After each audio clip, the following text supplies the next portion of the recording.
कहानी की शुरुआत में हम एक ऐसी जेल को देखते हैं जो एक सुनसान टापू पर बनी हुई थी। इस जेल के अंदर आज नए कैदियों को लाया जा रहा था, जिनमें से एक एडमंड भी था। वार्डन से मिलते ही एडमंड उसे कहता है कि सर मेरी मदद कीजिए, मैंने कुछ नहीं किया, मुझे यहाँ पर गलत इल्जाम में भेजा गया है। जिस पर वार्डन ने बड़े ही आराम से जवाब दिया कि मैं जानता हूँ, अगर तुमने कुछ किया होता तो तुम्हें देश के अंदर ही किसी जेल में फेंक दिया जाता। यहाँ इतनी दूर इस जेल में सिर्फ उन लोगों को लाया जाता है जिनके खिलाफ कोई साजिश की गई हो। इसके बाद वार्डन ने उसे बहुत मारा, फिर उसे जेल के एक कमरे में बंद कर दिया गया, जहाँ पर एक लकड़ी का दरवाजा और एक छोटी सी खिड़की मौजूद थी। ये दरवाजा साल में सिर्फ एक बार खुलता था, जब वार्डन बिना किसी बात के उन्हें पीटने के लिए अंदर आता था। समय बीतता रहा और कमरे में अकेले बंद रहकर एडमंड बहुत परेशान रहने लगा। उसने दीवार पर लिखा हुआ था कि भगवान मुझे न्याय दिलवाएंगे, लेकिन धीरे धीरे जब उसे उस जेल में 12 साल हो गए तो उसका भगवान से भी विश्वास उठता चला गया। उसे लगा कि मैं तो पूरी जिंदगी यहीं बंद रह जाऊंगा। लेकिन फिर एक दिन अचानक उसके कमरे की जमीन नीचे से उठने लगी। इस अनोखे हादसे ने एडमंड के होश उड़ा दिए। उसे लगा जैसे कोई भूत उसके सामने आ गया हो। कुछ देर घबराने के बाद एडमंड ने देखा कि जमीन के नीचे से एक इंसान बाहर आ रहा था। जमीन के नीचे से निकला हुआ ये आदमी एबे है, जो कि यहाँ से नीचे वाले फ्लोर का कैदी है। पिछले 5 साल से वो एक सुरंग खोद रहा था। किस्मत ने ऐसा चक्कर चलाया कि वो सुरंग सीधा एडमंड के कमरे में आ निकली, मानो भगवान का कोई इशारा हो। एबे के आने से एडमंड को एक साथी मिल गया था, जिससे वो बातें कर सके, क्योंकि इतने समय से कमरे में अकेला बंद रह के वो पागल सा होने लगा था। इसके बाद एबे ने बहुत उत्साह से एडमंड को अपने कमरे में बुलाया। उधर एडमंड बहुत खुश था कि उसे पत्थरों से दीवार पर निशान बना बना के समय नहीं काटना पड़ेगा। और जैसे ही एडमंड एबे के कमरे में घुसा तो वो वहाँ का नजारा देखकर हैरान रह गया। एबे का कमरा बाकी कैदियों की तरह नहीं था, एक ठीक ठाक से होटल की तरह कह सकते हैं। वहाँ उसके आराम के लिए कुर्सियां थी और शेल्फ पर पता नहीं कितनी किताबें पड़ी थी। एबे ने एडमंड से वादा किया कि अगर वो सुरंग की खुदाई में उसकी मदद करे तो बाकी बचे समय में एबे उसे पढ़ा सकता है। एडमंड के पास वैसे भी कुछ खास करने को था नहीं, तो उसने तुरंत ही हाँ कर दी। इसके बाद वो दोनों खुदाई का काम शुरू करने ही वाले थे कि तभी उन्हें गार्ड के कदमों की आवाज सुनाई दी। डर से कांपता हुआ एडमंड तुरंत अपने कमरे की तरफ भागा और फिर उसने जल्दी से कचरे वाली टोकरी तैयार कर दी, क्योंकि गार्ड उसके फ्लोर पे भी आने ही वाला था। इस जेल में कमरे का दरवाजा सिर्फ 2 बार ही खुलता है, एक बार कचरा लेने और एक बार शाम का खाना देने के लिए। इसके अलावा पूरे दिन में दोनों के पास बहुत वक्त होगा, जिसमें वो बिना पकड़े जाने की चिंता किए आराम से खुदाई कर सकते हैं सुरंग की। इसके बाद एबे ने अपने बालों का एक छोटा सा गुच्छा काटा, पत्थर से चिंगारी निकालकर उसने बालों को जलाया और एक मोमबत्ती रोशन की। फिर वो दोनों जैसे तैसे सुरंग में घुसकर आगे खुदाई करने लगे। नीचे बहुत कम जगह थी, तो खोदना कोई आसान काम नहीं था। एबे का अंदाजा था कि इसी स्पीड से चलते रहे तो जमीन के बाहर तक पहुंचने में उन्हें कम से कम 3 साल और लगेंगे। एक दिन आराम करते हुए एडमंड को एबे की ये किताब में पता चला कि एबे कभी एक बहुत अच्छा तलवारबाज सिपाही हुआ करता था। इसके बाद तो एडमंड ने जिद पकड़ ली कि अगर एबे उसे तलवारबाजी नहीं सिखाएगा तो वो नहीं खोदने वाला आगे सुरंग। एडमंड का अब अपनी जिंदगी में सिर्फ एक ही मकसद था, अपने दुश्मनों से बदला लेना। उसकी बातें सुनकर एबे मान गया और एडमंड को लड़ाई का हुनर सिखाने के लिए तैयार हो गया। एबे ने समझाना शुरू किया कि रफ्तार ही एक योद्धा की सबसे बड़ी ताकत है। एबे ने कमरे में टपक रही बूंदों से एडमंड को एक तकनीक सिखाने का सोचा। उसने टपकती हुई पानी की धार से अपना हाथ इतनी तेजी से गुजार दिया कि वो गीला ही नहीं हुआ, और कहा कि जिस दिन तुम्हारे हाथ इतने तेज हो जाएंगे उस दिन एक काबिल योद्धा बन जाओगे तुम। इसके बाद एबे वापस खुदाई करने चला गया और उधर एडमंड ने अपनी प्रैक्टिस जारी रखी। कुछ दिनों बाद एबे ने दरवाजे से लकड़ी के फट्टे तोड़कर नकली तलवार बना ली और एडमंड को बढ़िया तरीके से तलवारबाजी सिखाने लगा। जब उसकी तलवारबाजी की ट्रेनिंग खत्म होती तो एडमंड पढ़ाई पर ध्यान देता। अब उसका पूरा दिन पढ़ाई, खुदाई और तलवारबाजी की प्रैक्टिस में ही निकल जाता। कुछ महीनों बाद एडमंड की तलवारबाजी में जबरदस्त सुधार आया। अब एबे को दिखने लगा था कि एडमंड उससे भी बढ़िया तलवारबाज बन चुका है। एक शाम बातचीत के दौरान एडमंड को पता चला कि एबे पहले स्टेडियाज नाम के एक बहुत ही अमीर परिवार के लिए काम करता था। उसके मालिक ने बहुत दौलत कमाई थी और अब नेपोलियन ने एबे को इसी खजाने की जानकारी हासिल करने के लिए कैद करवा रखा है। ये सुनकर एडमंड को बहुत गुस्सा आया, क्योंकि वो भी नेपोलियन के धोखे की वजह से ही अंदर बंद है। दिन पर दिन सुरंग की खुदाई उन्हें आजादी के और करीब ले जा रही थी। एक दिन उन्हें सुरंग की जमीन में पौधों की जड़ें दिखने लगी, जिससे एबे ने हिसाब लगाया कि वो दोनों बाहर निकलने के काफी करीब हैं। ये बात जानकर दोनों की खुशी का ठिकाना ही नहीं था, लेकिन जल्द ही कुछ ऐसा हुआ कि उनकी खुशी मिट्टी में मिल गई। सुरंग तेजी से हिलने लगी और फिर जोरदार आवाज के साथ बहुत सारे पत्थर और मिट्टी उनके ऊपर गिर पड़े, जिनके नीचे एबे दब गया। घबराकर एडमंड ने तुरंत पत्थर हटाए और एबे को बाहर निकाला। दरअसल उन्होंने गलत दिशा में खुदाई कर दी थी। सुरंग की खुदाई में उनसे जरूर कुछ गलती हुई थी, क्योंकि ऊपर से एक खाने वाला डब्बा भी नीचे गिर गया था। एक बहुत भारी पत्थर एबे की छाती पर गिरने की वजह से वो गंभीर रूप से घायल था। अपने फेफड़ों में चोट आने की वजह से किसी भी वक्त उसकी जान जा सकती थी। अपने आखिरी लम्हों में एबी ने कमजोर आवाज के साथ एडमंड को बताया कि कमरे में एक पत्थर के नीचे एक किताब मिलेगी, उस किताब के भी नीचे कुछ छुपा हुआ है। एडमंड को वहाँ से उसी खजाने का नक्शा मिला जिसके चक्कर में एबे यहाँ कारागार में बंद था।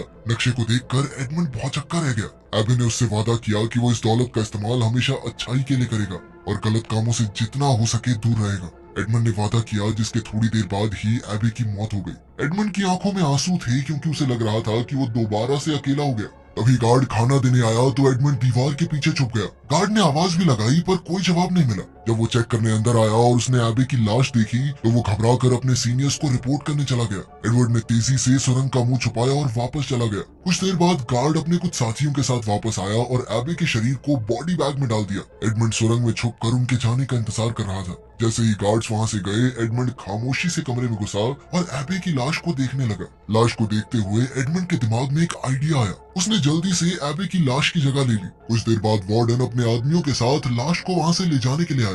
ये जेल एक सुनसान टापू पर थी, इसीलिए उन्होंने सोचा कि लाश को समुद्र में फेंक देना ही सही रहेगा। इस दौरान एक गार्ड खाना लेकर एडमंड के कमरे में गया, लेकिन जब बार बार दरवाजा खटखटाने के बावजूद भी किसी ने चूं तक नहीं की तो गार्ड को शक हुआ। वो दरवाजा खोलकर अंदर गया, लेकिन वहां उसे एडमंड नहीं बल्कि एबी की लाश मिली। जिसके बाद वो गार्ड चिल्लाता हुआ वार्डन को बुलाने के लिए गया। वार्डन जल्दी से ये काम निपटाना चाहता था और उस दिन तूफानी हवाएं चल रही थी। समुद्र की लहरें पत्थरों से टकरा रही थी तो कुछ भी सुनना बहुत मुश्किल था। वार्डन गार्ड की बातों को सुनने की कोशिश कर रहा था, लेकिन इसी बीच एडमंड ने झटके से वार्डन की चाबियां चुरा ली। लेकिन इस झटके की वजह से वार्डन भी एडमंड के साथ सीधा समुद्र में जा गिरा। समुद्र में गिरते ही एडमंड ने चाबियों की मदद से जल्द खुद को बरी किया और जैसे ही वो तैरकर ऊपर आया तो उसने पीछे मुड़कर वार्डन को देखा। सालों का गुस्सा उसके अंदर भरा पड़ा था और उसने बेरहमी से वार्डन को पानी में डुबोकर मार डाला। इसके बाद वो बिना पीछे देखे समुद्र में दूर तक तैरता रहा। अगली सुबह जब एडमंड की आंख खुली तो वो एक आइलैंड पर था। न जाने कैसे वो यहाँ तक जिंदा पहुंच गया। उसे खुद भी समझ नहीं आ रहा था कि वो यहाँ तक जिंदा कैसे पहुंचा,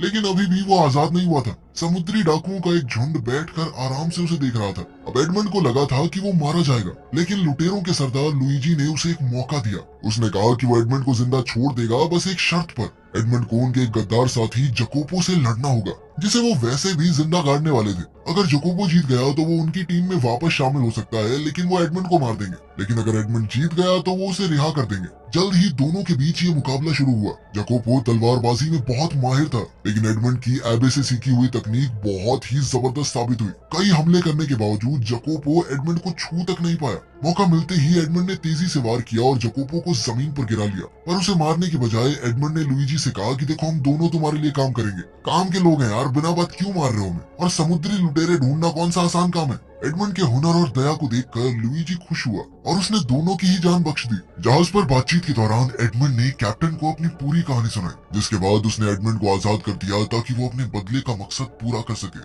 जकोपो भी एडमंड के साथ हो लिया। एडमंड ने उसकी जान बचाई थी तो उसने वादा किया कि मैं हमेशा तुम्हारा वफादार बन के रहूंगा। एडमंड ने जकोपो से एक नाव का बंदोबस्त करने को कहा, जब तक कि वो अपने कुछ पर्सनल काम निपटा ले। देर रात एडमंड चुपके से अपने पुराने मालिक के घर गया, लेकिन सब कुछ बदल चुका था। बूढ़े मालिक ने उसे पहचाना तक नहीं। उसे पता चला कि उसके जेल जाने के गम में डूबकर उसके पिता की भी मौत हो गई। इसी खबर से एडमंड को गहरा सदमा लगा और सबसे बड़ी चोट तो उसे तब लगी जब एडमंड ने जाना कि उसके पुराने दोस्त मोंटेगो ने ही उसे फंसाया था और फिर मोंटेगो ने उसी की मंगेतर मर्सिडीज से शादी भी कर ली। अगली सुबह एडमंड और जकोपो पूरी हिम्मत से नाव पर सवार होकर उस दिशा में निकल गए जहाँ नक्शे में खजाने का निशान बना हुआ था। उन्होंने उस टापू का चप्पा चप्पा छान मारा पर खजाना नहीं मिला। लेकिन फिर एडमंड को ख्याल आया कि शायद पानी के नीचे कुछ हो। उसने मैप में बताई हुई जगह के पास एक अंडरग्राउंड तालाब में डुबकी लगाई। वहां से कई सारी पुरानी संदूक मिली। जैसे ही उसने एक संदूक खोली तो चमचमाता हुआ सोना दिखाई दिया। जकोपो खुशी से झूम उठा और उसने जितना हो सके उतना सोना नाव में भर लिया। लेकिन पूरे खजाने को ले जाने के लिए तो उन्हें एक बड़े जहाज की जरूरत थी।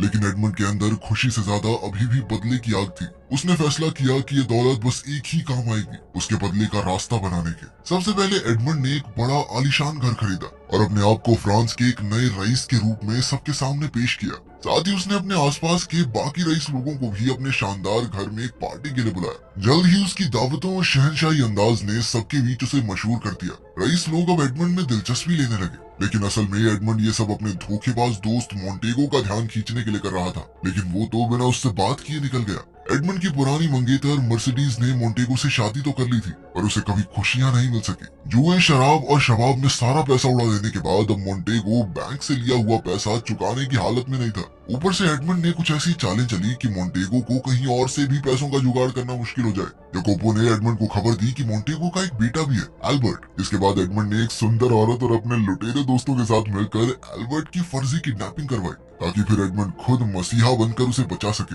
प्लान काम कर गया और एल्बर्ट को यही लगा कि भाई इस बंदे ने तो मेरी जान बचा ली। उसका शुक्रिया अदा करते हुए एल्बर्ट ने एडमंड से गुजारिश की कि कुछ दिन बाद मेरा जन्मदिन है, आप उस पार्टी में जरूर आना। एडमंड ने कुछ नखरे दिखाए पर फिर आखिर में मान गया। उसी पार्टी में एल्बर्ट ने अपने पिता मोंटेगो को एडमंड से मिलवाया। वो दोनों 13 साल बाद एक दूसरे के आमने सामने थे। एडमंड का हुलिया अब इतना बदल गया था कि मोंटेगो ने उसे पहचाना नहीं, लेकिन मर्सिडीज ने जैसे ही एडमंड को देखा उसे एक अजीब सा एहसास हुआ और वो समझ नहीं पाई कि ये है कौन। लेकिन कुछ देर बाद जब एडमंड एक खास तरीके से अपने बालों को घुमा रहा था तो मर्सिडीज तुरंत पहचान गई, क्योंकि ये एडमंड की पुरानी आदत थी। एडमंड ये जानता था कि मोंटेगो को पैसों की सख्त जरूरत है और इसीलिए वो उसके आगे बढ़ा चढ़ाकर बोलने लगा कि भाई मुझे तो एक खास जगह से सोना मिल गया बहुत सारा, और कल ही जहाज में 100 किलो सोना आएगा यहाँ पे मेरा, और विलफोर्ड साहब सब कुछ आपको क्लियर करवाना पुलिस से। विलफोर्ड एक करप्ट मजिस्ट्रेट था जिसका इस इलाके की पुलिस पर पूरा काबू था। एडमंड की बातें सुनने के बाद विलफोर्ड ने मोंटेगो के साथ मिलकर एक प्लान बनाया जिसमें वो एडमंड का खजाना यहाँ आने से पहले ही लूट लेंगे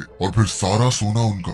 जिस पर मोंटेगो ने कहा कि एक आदमी है जो इस काम में उनकी मदद कर सकता है। दरअसल एडमंड को जेल भिजवाने में भी इन्हीं 3 लोगों का हाथ था और एडमंड ने अब जानबूझकर इन्हें इकट्ठा किया था। खैर, पार्टी खत्म होने के बाद मर्सिडीज चुपके से एडमंड की घोड़ा गाड़ी में जा बैठी। रोते हुए उसने बताया कि मोंटेगो ने उसे धोखा दिया, कहा कि एडमंड को फांसी हो गई। एडमंड को डर था कि यह सच उसके बदले के प्लान को बिगाड़ ना दे, इसीलिए उसने अभी के लिए मर्सिडीज को वापस जाने को कहा। इसके बाद हमने देखा कि एडमंड का सोने वाला जहाज लूट लिया गया। इसे अंजाम देने वाला मोंटेगो का ही आदमी था जिससे एडमंड को अपना बदला लेना था। वो आदमी सोच रहा था भाई आसानी से चोरी होगी, मजा आ गया, और तभी गार्ड्स ने वहां आकर उसे पकड़ लिया। वो भागने लगा तो सामने से एडमंड आ गया। आदमी ने लड़ने की कोशिश की पर एडमंड ने रस्सी का फंदा उसके गले में डाल दिया। मारने से पहले एडमंड ने उसे अपनी असली पहचान बताई ताकि उसे याद तो आए कि वो किस गुनाह के लिए मरा है। अब अगला निशाना था मजिस्ट्रेट विलफोर्ड। सालों पहले इसी मजिस्ट्रेट ने नेपोलियन की चिट्ठी के चक्कर में एडमंड को फंसाया था। मजिस्ट्रेट का बाप खुद नेपोलियन का सपोर्टर था, लेकिन पावर हासिल करने के चक्कर में मजिस्ट्रेट ने अपने ही पिता को मरवा दिया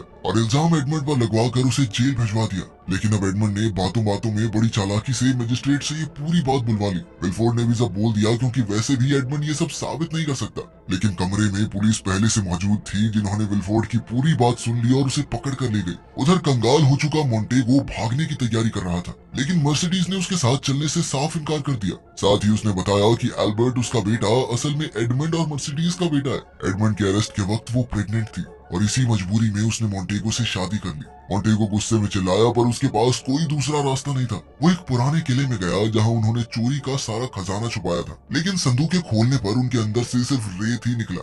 आखिरी संदूक में सिर्फ एक छोटा सा चेस पीस निकला, जो कि एडमंड को मोंटेगो ने ही दिया था। उसी वक्त एडमंड वहां आया और मोंटेगो समझ चुका था कि वो कौन है। गुस्से से पगलाई मोंटेगो ने तलवार से एडमंड पर हमला किया, पर वो एडमंड का मुकाबला नहीं कर सकता था। एडमंड ने आसानी से उसकी तलवार गिराकर उसे दीवार से लगा दिया। लेकिन जैसे ही एडमंड आखिरी वार करने वाला था, एल्बर्ट ने बीच में आकर कहा कि मैं अपने पिता को ऐसे मरने नहीं दूंगा। इसी चीज का फायदा उठाकर मोंटेगो चुपके से बंदूक में गोली और बारूद भरने लगा। तभी मर्सिडीज भी वहां पहुंची और उसने एडमंड को रोक कर बताया कि एल्बर्ट उसी का बेटा है। ये सुनकर तो एडमंड होश खो बैठा। उधर मोंटेगो ने अपनी बंदूक से एडमंड पर निशाना लगाया, लेकिन जकोपो ने बिजली की तरह एक चाकू फेंका जिससे मोंटेगो का निशाना चूक गया और गोली अभी भी मर्सिडीज के कंधे पर जा लगी। इसी अफरा तफरी में मोंटेगो भाग निकला, पर एडमंड ने उसका पीछा किया। लेकिन जब मोंटेगो ने घोड़े पर चढ़कर जबरदस्त हमला किया तो एडमंड की तलवार गिर गई। अब मोंटेगो जीतता हुआ मालूम पड़ रहा था, लेकिन अंत में एडमंड ने जैसे तैसे मोंटेगो को गिराकर जानलेवा वार किया। मोंटेगो की मौके पर ही मौत हो गई।